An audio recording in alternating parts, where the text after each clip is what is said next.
Guru Merdeka Belajar. Nah, ciri khasnya guru Merdeka Belajar atau guru Merdeka Mengajar atau guru di era kurikulum Merdeka sekarang ini, satu, guru itu mandiri. Jadi bukan guru merdeka bebas menentukan sebebas dalam arti luas. Jadi guru itu apa katanya guru, saya mau ngajar kayak apa, model kayak apa, yang penting jam saya terpenuhi, tidak Bapak Ibu. Jadi guru itu adalah mandiri, berpihak pada murid. Pembelajaran berpihak pada murid ini yang dimaksud dengan pembelajaran berdiferensiasi. Pembelajaran berdiferensiasi itu ada 3 konten. Yang pertama adalah konten, ada diferensiasi konten, kemudian yang kedua ada diferensiasi proses, kemudian yang terakhir ada diferensiasi produk.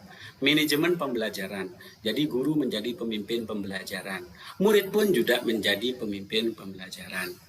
Jadi yang berikutnya inovasi pengembangan sekolah, kemudian yang terakhir adalah sesuai kode etik.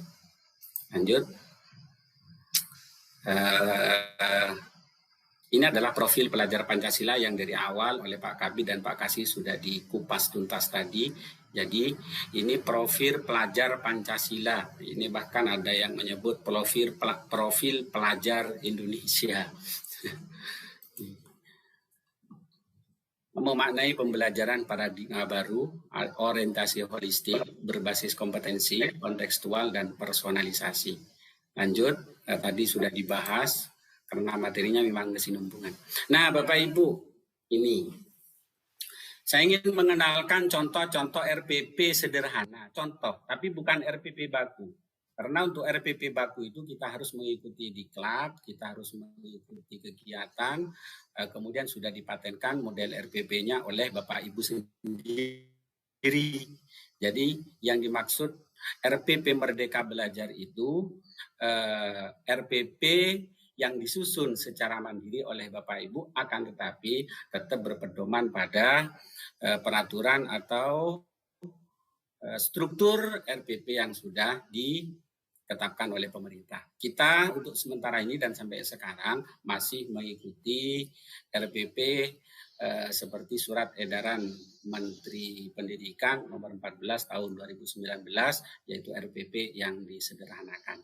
Ini kalau kita klik muncul contoh RPP Bapak Ibu. Ini adalah contoh RPP TK kalau muncul.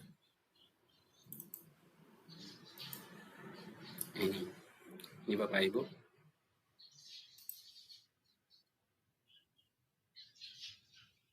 Ini adalah contoh RPP Merdeka. Sama, tidak ada perbedaan. Ini.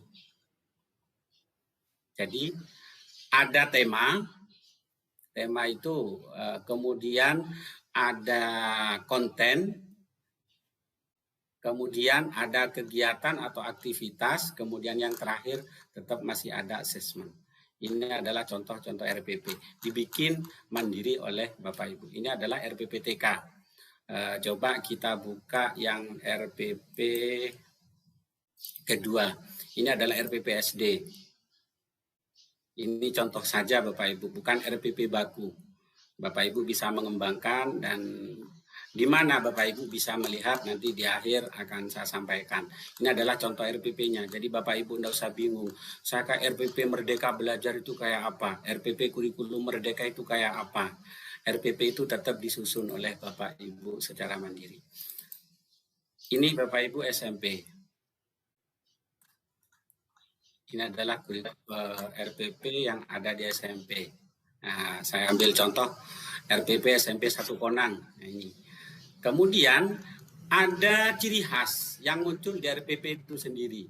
Modelnya apa? Di langkah-langkah pembelajaran, saya menampilkan satu ciri khas namanya Amimam. Jadi di atas ada RPP daring, tapi di sini Amimam. RPP-nya itu adalah Amimam. Amimam itu adalah kepanjangan, ini adalah Am yang pertama, awal yang menyenangkan, inti yang menggairahkan, kemudian akhir yang mengesankan.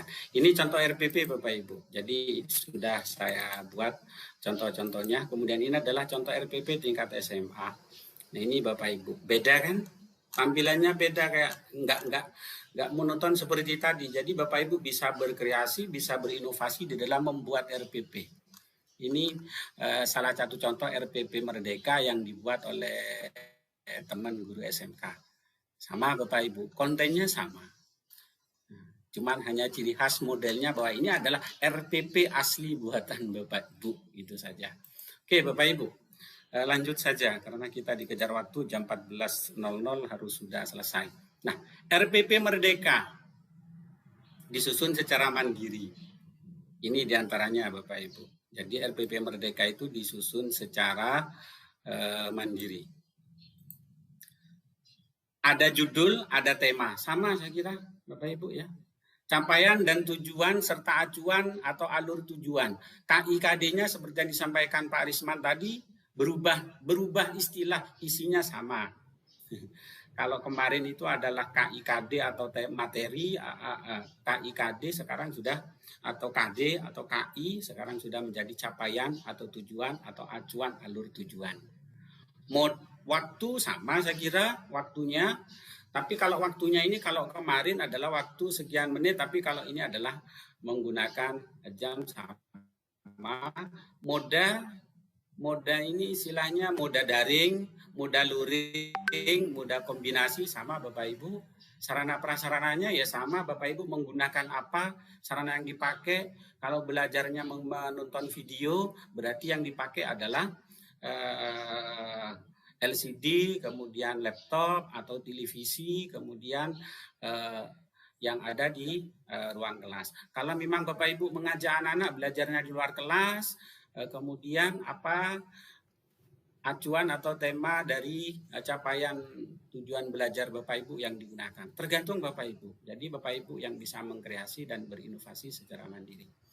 Diferensiasi. Nah ini, diferensiasi itu adalah pendidikan kurikulum yang beragam. Beragam itu dalam hal ini konten. Kontennya itu, konten ini materi Bapak Ibu ya. Jadi materi pelajarannya, materi pembelajaran yang dibuat oleh Bapak Ibu itu bisa bersumber dari berbagai sumber. Sehingga anak-anak ketika mencari materi tidak harus pakai buku teks A, pakai buku teks B. Anak-anak bisa dari mana saja. Tidak harus pakai buku teks A dan B. Anak bebas. Yang penting kontennya sama. Jadi tidak ada keharusan. Kalau dulu kita harus menggunakan buku A yang dipakai di sekolah A. Sekarang berdasarkan ini kita boleh. Nah, apakah kita tidak harus membeli buku? Harus. Karena apa? Itu adalah sebagai bahan referensi di sekolah. Tapi tidak harus berpatok pada satu buku. Ada modul. Nah, kemudian proses Bapak Ibu. Nah, proses ini adalah harus variatif, inovatif, tidak monoton. Bapak Ibu. Bapak Ibu harus kreatif dan inovatif. Nah, yang terakhir adalah produk berbasis proyek. Nah, terakhir, di dalam kurikulum tersebut, di dalam RPP tersebut tetap ada yang namanya refleksi, diskusi, proyek.